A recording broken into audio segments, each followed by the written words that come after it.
Rebbetzin Esther Youngrice was the one that ignited a flame. She set the fire. She said, "Thank you for coming back. Tell me your name." I said, "Tommy." "Great. What's your Hebrew name?" I said, "I don't have one." "You got one when you got your bris." I said, "I didn't have a bris." She said, "You didn't have a bris?" I was told I had circumcision in Einstein Hospital. Then I started explaining how my mom passed away and how she'd been cremated. And she looked at me and she turned white. She goes, "We don't cremate." We've got a lot of work to do here. You have to start learning Chumash. You also have to get to fill-in. You have to get a proper Hebrew name, and you have to have a proper bris. 2-3 nights a week, I'm busy now learning because I knew nothing. When you get your tefillin, I'm going to give you a Hebrew name. So she thought about it for a little bit. She goes, "Your Hebrew name's going to be Tuvia. Tell Rabbi Osher that will be your Hebrew."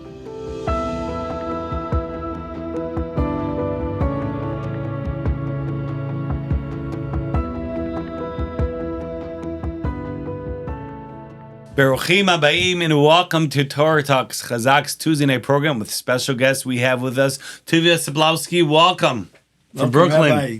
So good to see you. So nice to see you, Rabbi. Chazi Hashem, Baruch Hashem. Tuvia is a very dear friend of Chazaq, and we're going to be discussing a remarkable journey from secular to observant. And, Rabbi Akiva, he became observant at the age of 40. But we have right over here Tuvia that became observant at the age of 50. So that's very inspiring. And can you tell us a little bit about your upbringing, Tuvia? Sure, Rabbi. Thank you for having me. Always like to do things, partner with Chazaq on many levels. So my name I was actually born as Thomas Allen Sablosky in Philadelphia. I was nicknamed after my grandfather who came from outside of Kiev in Ukraine with his father, my great-grandfather, in the late 1880s to Philadelphia. And they wanted to come to America and become Americans. They were running away from the pogroms in Russia and Europe. And it's interesting because they were asked to go to Norristown, which is a suburb of Philadelphia, to help start the Jewish community there. So that's when my father grew up there and went to Villanova College, not a very Jewish college, not a very Jewish area. And basically my family just assimilated. Same thing with my mom's family. They came from Europe back, not as early, but they came in the early 1900s, 1910s. But both my parents grew up, they were born in America, and they grew up as American Jews. Secular. They belonged to a Reform synagogue called Rosh Shalom, we were in the suburbs, so there's a suburban station that we used to go to, but the main synagogue was on Broad Street in Philadelphia, one of the oldest synagogues in the United States.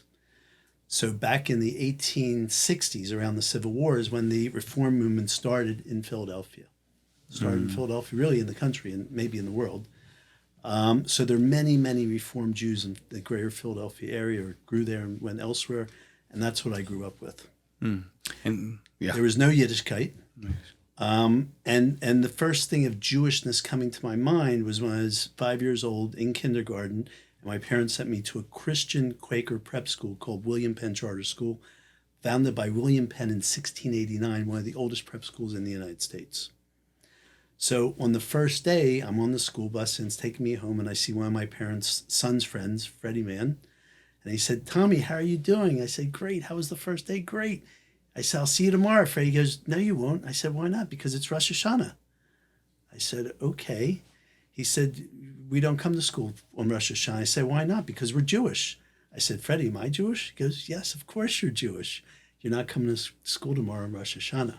Wow. That was really kind of one of my first wake-up calls that I was different, that I wasn't like all these people I was going to school with, that I was Jewish. Wow. So that was really the start of it. And my parents, I had a great family, 2 older sisters. They're still here. Both my parents are not here.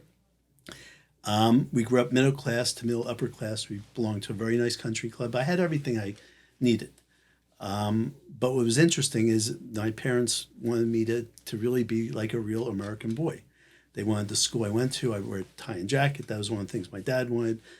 And but it was a very goyish school. There were very few Jews. I was known people knew me as the Jewish guy. And I probably had more fights and got picked on more than the other Jewish kids in the class because I don't know what they were doing. In 7th grade was really a turning point because I spent a few years getting stronger so I could fight off more battles, and I played football. So in 7th grade was the first game of the year, and I was on the first kickoff squad. I'm running down the field, and this big guy, 6 foot plus guy, knocks me out. 7th grade, totally knocks me out. And my mom used to come to all the games, and that she was late that game. And she got there, and her friend said, "You missed all the excitement. You missed all the excitement. What happened?" Tommy got knocked out. Oh. Cold.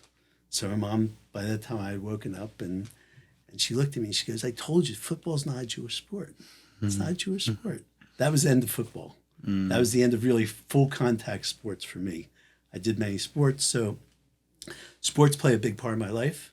So I started coaching kids in soccer and playing tennis, more tennis. And by 9th grade, I started getting really good in tennis. And one of these kids that I met in my class, also relating back to 7th grade, one of the first real anti-Semitic events and fights I was in 7th grade, this guy named Scott, he wrote on the chalkboard a very derogative term and form a govern. And then he wrote the same term, and Sablosky's the same thing. Very negative word. And that was fighting word. So I flew across the hall. I beat the guy up, and nothing happened. School didn't do anything. I didn't do anything, but that was it. I defended myself and felt comfortable with that. In 9th grade, he was the same guy that took me to a country club where Jews were not allowed to go. No one could go except white Anglo-Saxon Protestant people could go there as members, but you certainly couldn't be a member if you were Jewish or black or you just didn't fit into their community. So he took me there. I don't know why. It's the same guy that was calling me anti-Semitic names. And he took me onto a squash court. And we played squash for the first time. And I came home all excited because I loved playing the sport. And I told my parents I was playing squash. They had no idea what I was talking about. They never heard of this sport before. And it was a very global sport founded by the British. And they went around the world playing squash. And in the elite schools in Philadelphia, like I'd gone to, and in all the Ivy League colleges and the related college, they played squash. So I started playing in 9th grade, and I started playing on the varsity in 10th grade. By 11th grade, I was number 1 in the school. And by 12th grade, I started playing in national tournaments for juniors, and I was number 10 in the country. Wow. Very interesting. So that was, and what was really motivating me, I was beating these guys at their own sport. I was beating them, and that really was the fire inside, to beat them. This is how I fought them, through beating them. And this continued on to college? Continued on to college. I got recruited to play squash. So one thing that God gave me was the skill of cold calling and networking. I love to cold call. You know that? Yes. And networking. I loved having big networks, not technology networks, but networks of people. I've always done that. So I started cold calling the coaches at Harvard, Yale, Princeton, all the Ivy League schools, doing my research, who had the best squash teams, where an opening would be. And at Penn, where I grew up, I was introduced to the squash coach there, and he started training me with the team. So I had an inside there. So on the weekends, I would write a letter, mail it, because we didn't have emails and faxes back then. And I'd spend weekends going to the different campuses with the squash teams as their guest. And at the end of it, I ended up going to the University of Pennsylvania. Oh, and that's actually where we did an event not too long ago. Yep. With Tuvia. And the question is, how did you become more observant? How did that happen? This was back in the 20s I'm talking about. Fast forward, I ended up continuing to not lead much of a Jewish life. The other thing my mother told me was that she wanted me to marry a Jewish girl. Wow. So like, don't play football, but marry a Jewish girl. But why? You send me to, I'm Jewish, but you send me into a very goyish environment. So my mom passed away. I got married during that time period, and my first wife was not Jewish. She came from Korea when she was 12 years old, one of the first families to immigrate from Korea to the United States. So I have a 25-year-old daughter who's beautiful. And we got divorced in 2004. In 2008, when my mom passed away, I was very, very close to my mother. She was the closest person for me in this world, and I was really missing her. But I was always interested in searching personal development, spiritual things, and so I decided I would take a couple personal development courses. The course I took was called Landmark Education, which is advanced spiritual work, and there are a lot of lost Jews like myself in that work. I was a lost Jew at the time. So I walk into the class. I'd already taken some classes with them, many classes, And I see there are many Jewish girls in the class. So I said, for my mom's sake, I'm going to look for the prettiest girl in the class, Jewish girl, and ask her out on a date. So it didn't take very long to locate her. She was up from Great Neck and came to the city. And I asked her if she'd like to go on a date. And we're talking, and she goes, yeah, I'd like to go on a date with you. I said, great. What would you like to do? She goes, I'd like to go to a Torah class. Sounds great. Chazaq event? It wasn't Chazaq. I hadn't heard of Chazaq yet. So I never heard of Torah. Never. So I said, great, I'll meet you. So I met her at this big synagogue called KJ on the Upper East Side off of Park Avenue and 85th Street. And I walk in, and this lady approaches me, and she said, are you here for tonight's Torah class? I said, yes, I think so. She said, great. I said, are you single? I said, yes. She said, great. Are you Jewish? I said, yes. She goes, I'm the assistant matchmaker. I have all these ladies here. We have a shidduch crisis going on. I know what shidduch was. Can I introduce you? I said, well, I'm actually here on a date tonight, but if it doesn't work out, I'll certainly be in touch with you. So fast forward, I'm sitting with my date, and this person's speaking, and they're talking about that week's Parsha, which I didn't know what a Parsha was, and anti-Semitism, which I knew. Within 10 minutes, a light bulb went off in my brain. And that was the moment I started becoming observant. Wow. That was the moment. And that woman... This gives me so much chizuk. Sorry to interrupt. Sure. You know, we organize all these events and Torah classes and lectures. And, you know, this is going already, Chazaq, 18 years. And many times in the beginning stage, you're like, you know, is it really affecting? Is it really having a change? But just like Tuvia just said, it's like a light bulb. All of a sudden today, everywhere I go, even this morning, this guy comes to the meeting, to the shul, and he looked familiar a little bit, but he basically says, if it wasn't for Chazaq, I wouldn't be religious today. I wouldn't be keeping Torah. I wouldn't be keeping mitzvot. And it gives me such chizuk, such inspiration. You know, he went to Eretz Yisrael, to Israel, because of an event, because of a lecture, because of the inspiration he got. But continue, please. Amazing. So at the end of that evening, it was just like I was blown away. And the person had written many books. I went to buy the first book that they had written. So I actually brought it with me today, called The Jewish Soul on Fire, written by Rebbetzin Esther Youngreis, who spoke for Esther Chazaq many times. Many times. And Alei Al Shalom, of blessed memory. yep. And I had her write to my daughter because it was going to be her birthday. Oh, wow. And she wrote, may God be with you and be happy to 120. And she wrote on the, your daddy loves you. So you should know that I also have life as a test. Sure. And when she spoke for Chazaq, I was either dating my wife or engaged or just recently married. Basically, I had her do it for Liora and my wife. And we still also have that inscription, which, again, it means a lot, you know, when a lot of these rabbis and rebbetzins that they write these books and they do some sort of a, you know, for lack of better words, autograph. It's not really that, but more of a message in the book with their handwriting. It means so much more after their passing. Absolutely. So Rebbetzin Esther Youngreis was the one that ignited a flame. She set the fire. The I Jewish have soul so on many fire. people That's that what I know. feel like. I have so feel many like I'm people the that Jewish told me soul on about fire. that, and it gives me a lot of chizuk. Also, the fact that she did a big event in Madison Square Garden, and there was thousands of people there. It brought a lot of people awareness of Judaism. The Hineni organization. Yes. Yeah. Exactly. So her daughter speaks for us, Rebbetzin Slovia Youngreis. Well, for her other daughter, I think daughter-in-law, Rebbetzin Yafa Youngreis. yeah, Yeah, amazing people. it is. That was the beginning of your journey to That Judaism. was the beginning. So that week, I had to take a business trip flying from JFK to San Diego. I was going to San Diego, and on the flight, I'm reading the book. I can't put it down, and I'm not a great reader. I can't really pay attention that well. But this one, I'm just flying through it. And someone taps me on the back, and I look around. It's a young guy, and he wants to know why I'm reading that book. So I explain to him. Next thing you know, he's a young Chabad couple. He's putting tefillin on for the first time, flying from JFK to San Diego and tefillin for the first time. Wow! So I ended up finishing the book. I loved the book, and I came back, and I called the lady who had taken me to meet the Rebbetzin, and I said, I'd like to go, on another date with you. And she goes, I'm really busy, blah blah blah. I said, no problem. I said, I want to go see the Rebbetzins. All right, if I go by myself? She said, absolutely. So I went back, and again, it was a really very powerful class. And afterwards, I wanted to see her, but there were maybe 30 or 40 people waiting in line. So I heard she stays until the way hours in the 1, 2 in the morning to be with the people. And I just didn't have the patience to stay. So I just said to the line, I'm just going to wave to her. And next thing I know, she's signaling me to come over to her.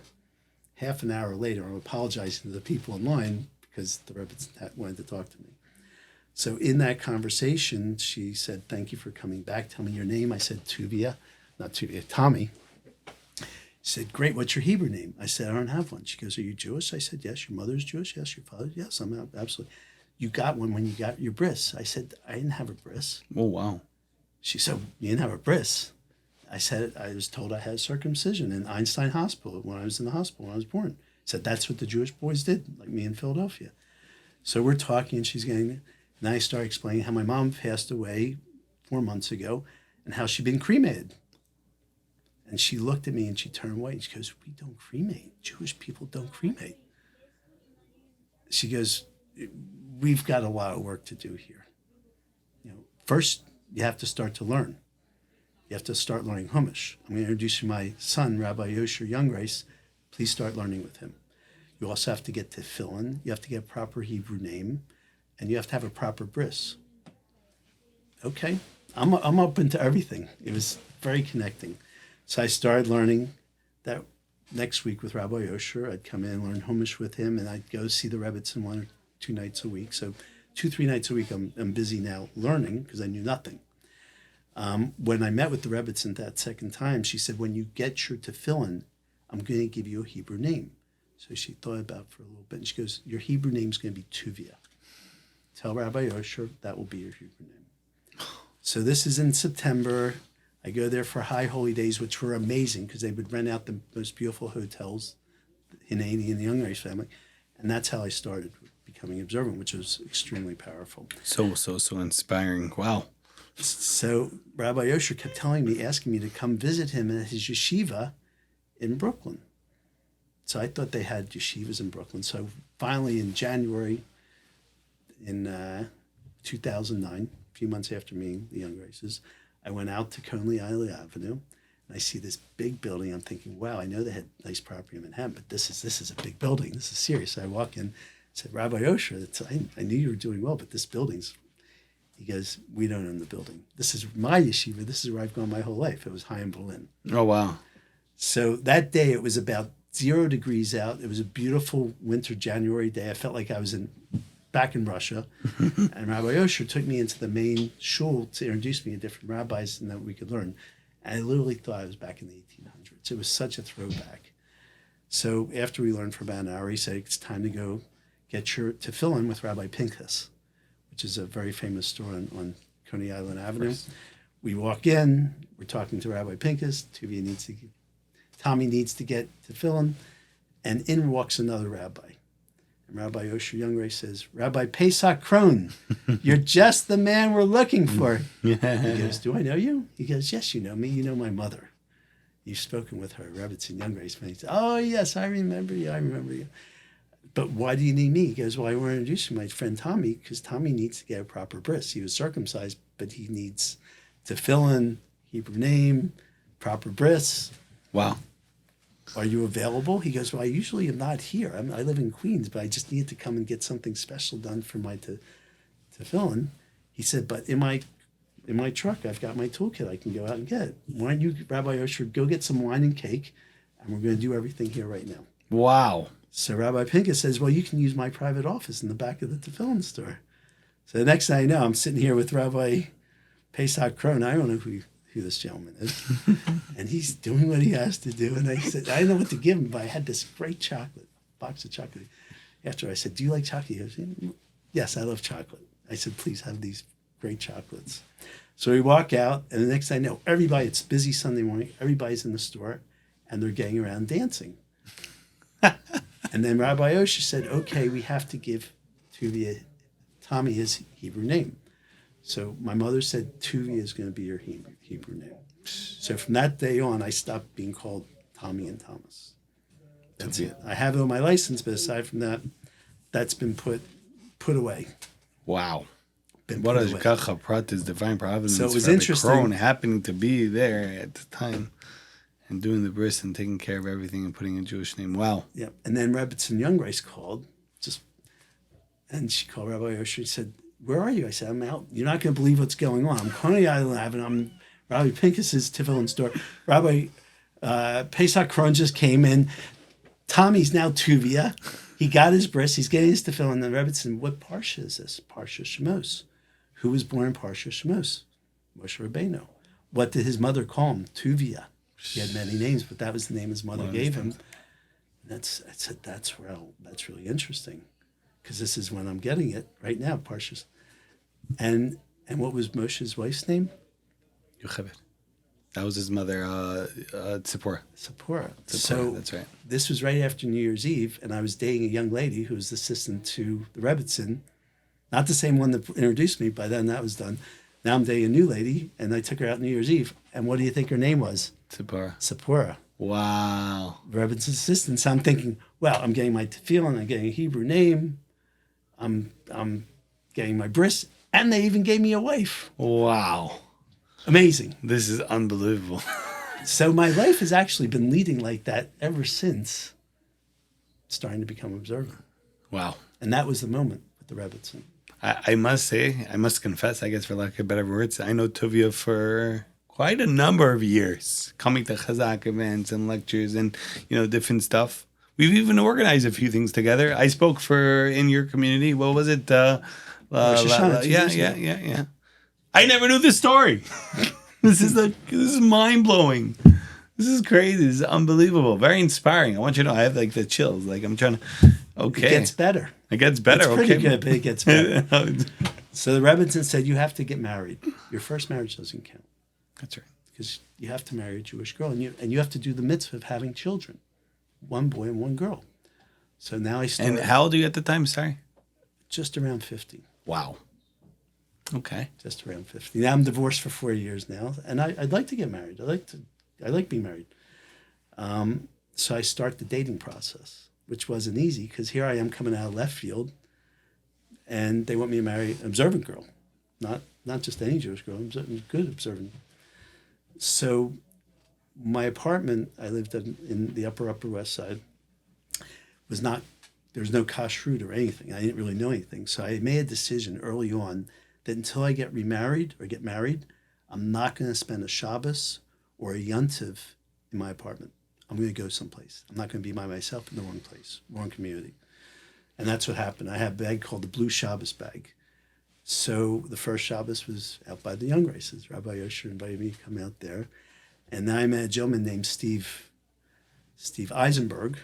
I think you know his brother. Lives out in the Five Towns. So I called Steve because I saw he was a leader for an international group that did lots of things together and lots of, sukkahs and all. So I called him and I want to introduce myself. I'd like to come and join. So he's telling me about this. And he goes, by the way, how old are you? I said, I'm around 50. He goes, this is for people in their 20s and 30s. You're too old for this. Sorry, I can't help you. And we're talking. He goes, but maybe I could help you. Do you ever go to Shabbos meals? I said, well, I've only been like once or twice, but I would love to go to Shabbos meals. He said, great, I'm going to start sending you for Shabbos, and you're going to report back to me every time you go and let me know how it was. So Steve Eisenberg started sending me to these very well-known families on the Upper West Side. Uh-huh. And that was really the next level again. And after several months, he goes, okay, you've passed that test. Now I'm going to send you out of Manhattan. I'm sending you to Muncie. I'm sending you to a rabbi named Rabbi Benzion Klatzko, who you know very well. Of course, Shabbat.com. Shabbat.com. So I get out to take a bus, Muncie, tours up to Muncie. Never been to Muncie before, never heard of Muncie. And I walk into the rabbi's house, and they just had a baby. And his wife said, do you like children? I said, I love children. He goes, here, have a baby. I could use some help. They have a big family. Yeah, his Shabbos table, I think, sat 80 people. I've never seen a table. That was phenomenal Shabbos. Wow. Thank you, Rabbi Klatzko. And we've been friends ever since. And he's a very good friend of Chazaq, and he speaks to us all the time, and he's definitely an inspiration. And Tuvia, I got to tell you, you're very inspiring, I must say. Now, many people watching and listening to this, they're considering to becoming observant. That's what Chazaq does. We work with a lot of people. What message could you give over to such an individual that's thinking of making the turn? Find good people who are committed to you.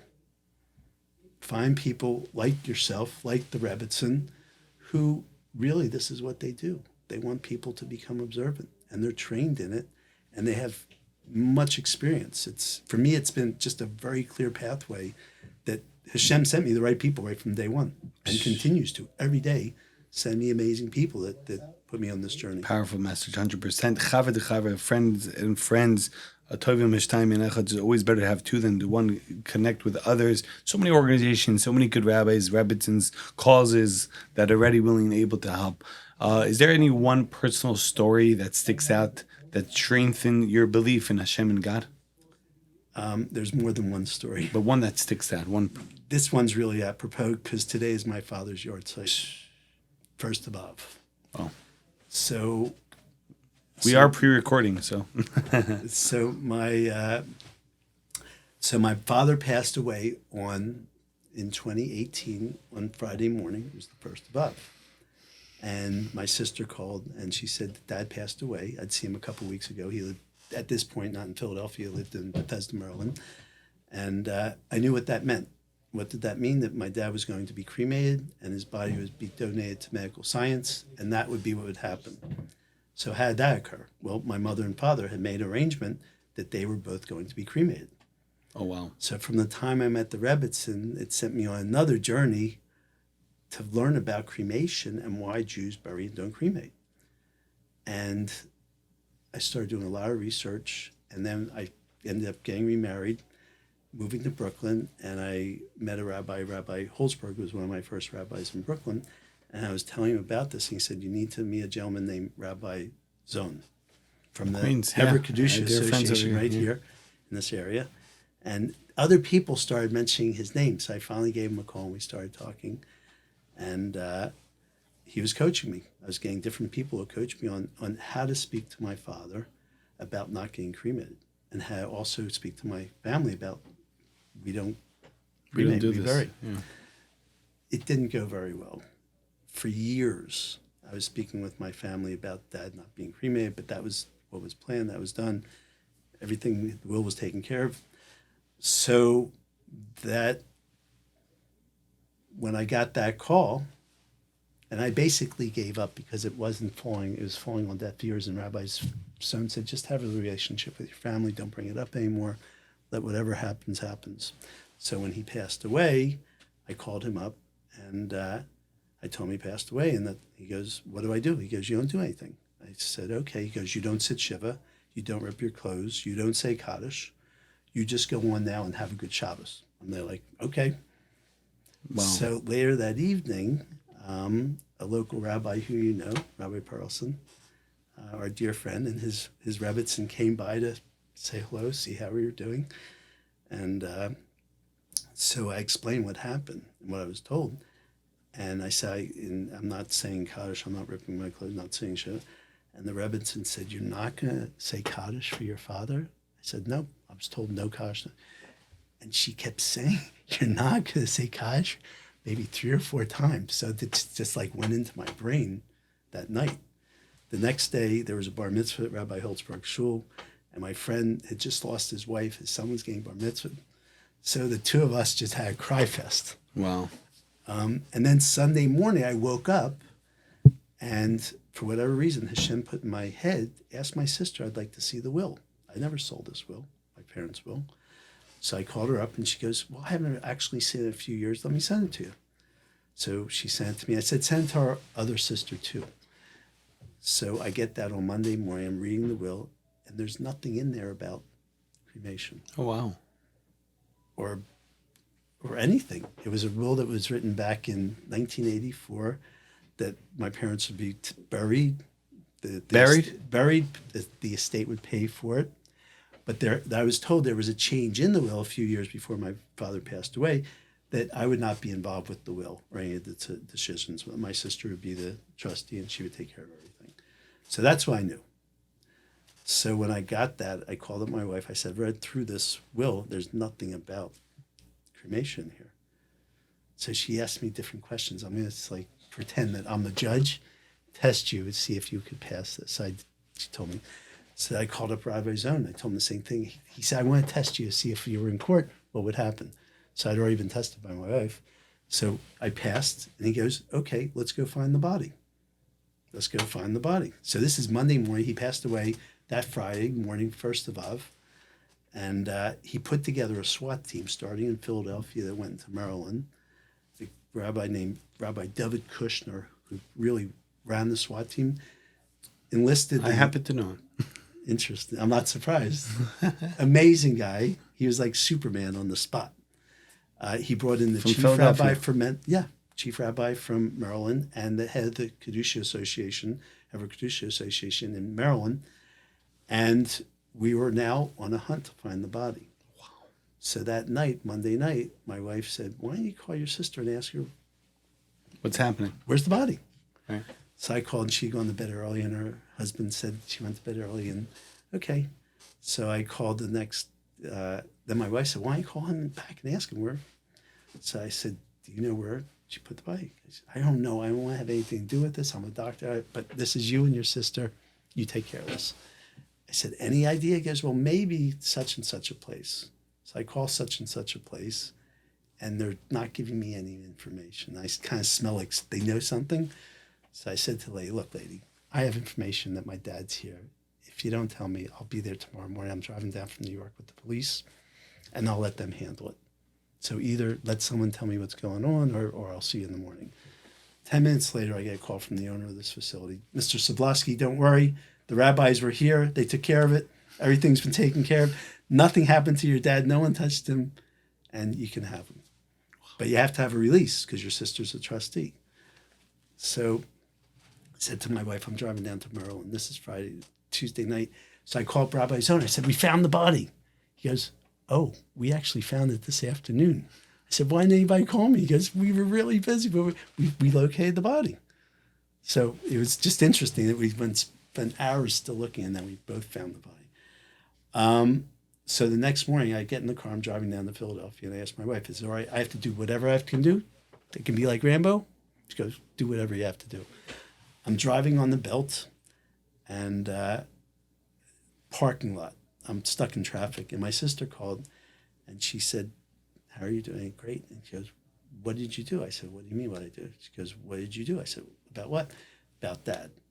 I said, "I didn't do anything." She goes, "Well, the whole thing got canceled. Your rabbis came in, and they canceled everything."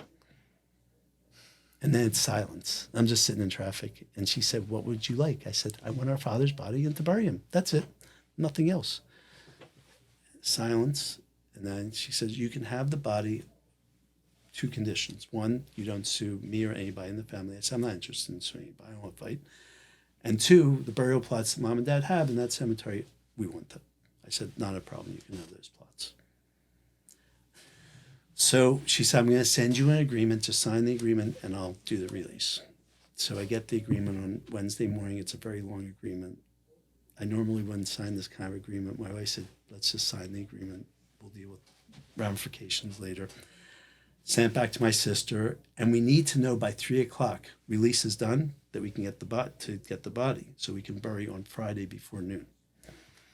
So I sent it back. It's 11:00. Don't hear anything. 12:00. Don't hear anything. 1:00. People, facilities are calling different people. David Kushner. Everybody wants to know what's going on. I don't know. It's 2:00. 2:30. Several people were on the phone. We're waiting. At 2:55, the facility says a fax is coming in right now. It's the release. You can have the body. Otherwise, we would have missed the whole thing because the body had to go from Maryland, be cleaned and taken care of, Torah, and brought to Philadelphia for burial by 12 noon on Friday afternoon.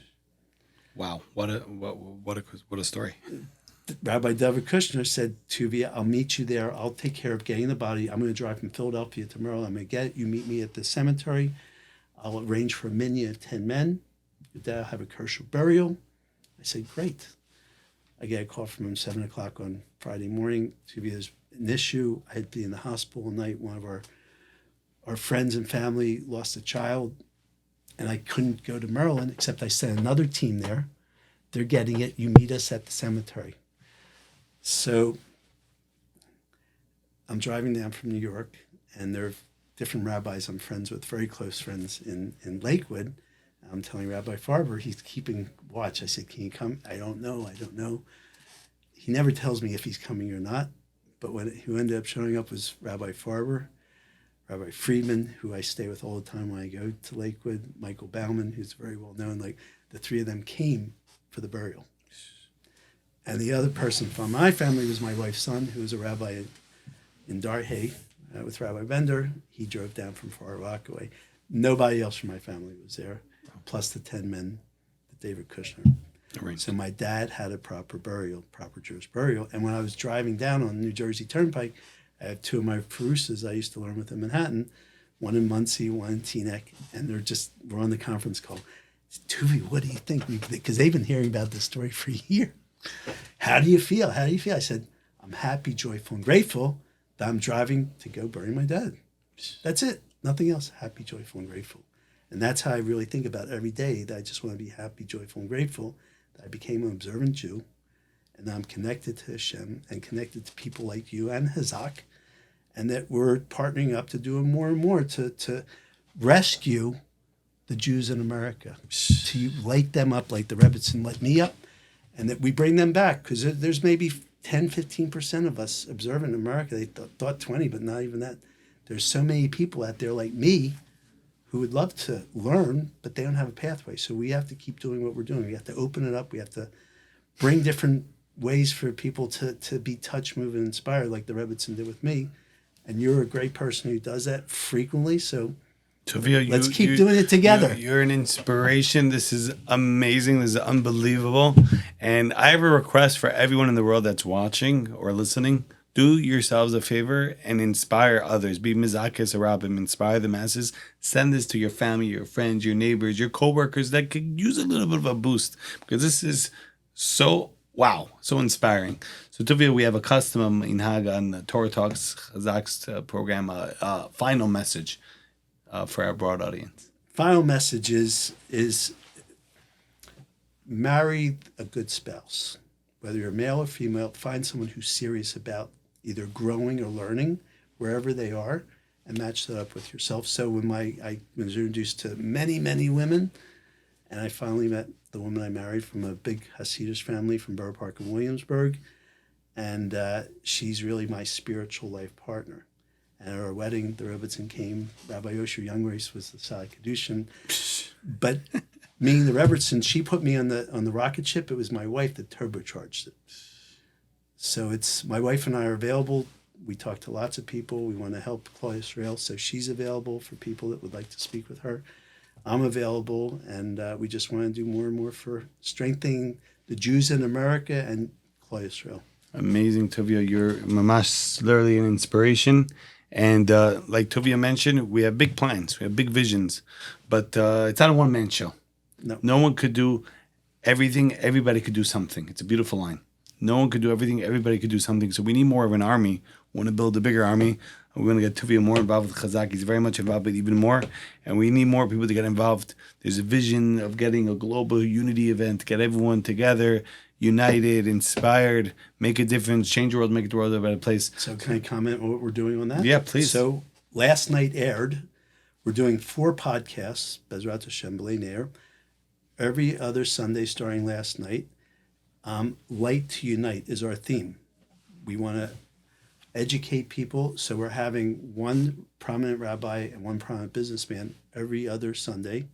We just had Rabbi Pesach Kron yesterday. You can see it on YouTube. So again, this is being aired on next Tuesday. So help me out with the dates, but we'll announce that. Okay. And then this is all leading up to Sunday, September 29th, is the actual virtual event at 2:00 in New York, 9:00 in Yerushalayim, of which our objective is to have as many Jews, observant, non-observant, in between, light a candle. Light to unite. Light to unite.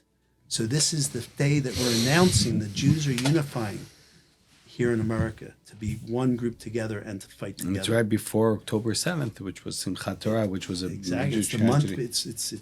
It's the week before, and it's the Sunday before Rosh Hashanah. Amazing. So whoever wants to get involved with that big vision, please do get involved, and let's change the world, make the world a better place. Tuvia, once again, thank you very much. Thank you. Shem bless you, give you koch to continue being mechazik yourself and others. Amen. Continue on the journey of Torah, mitzvot, maasim tovim. Wow, what an amazing Torah talk we just had. Tuvia Sablosky, so inspiring. Every single Tuesday night, 8:30 p.m. Eastern Standard Time, Chazaq Torah Talks with special guests. Chazaq.org/live, chazaq.org/live. Special thank you to all the platforms and podcast players that host Chazaq Torah Talks, with a special shout out to our friends at Torah Anytime, and also a special thank you to our friends at Daily Giving. $1 a day goes a really far way. We see it and we feel it. They are very, very supportive of our cause and many other causes and great organizations. And thanks to all the amazing staff members of Chazaq and the board members and supporters, and Natan Behar behind the camera, our media director, doing an amazing job putting out these Torah Talks. And once again, I mentioned this before, it is so important to share the link to family, friends, neighbors. If you have something called social media, please use it to spread Torah and to bring others people closer to Hashem. And who knows how many more Tuvias we could have out there. So thank you very much, and till next time, B'ezrat Hashem. Chazaq. We need Chazaq. Wow.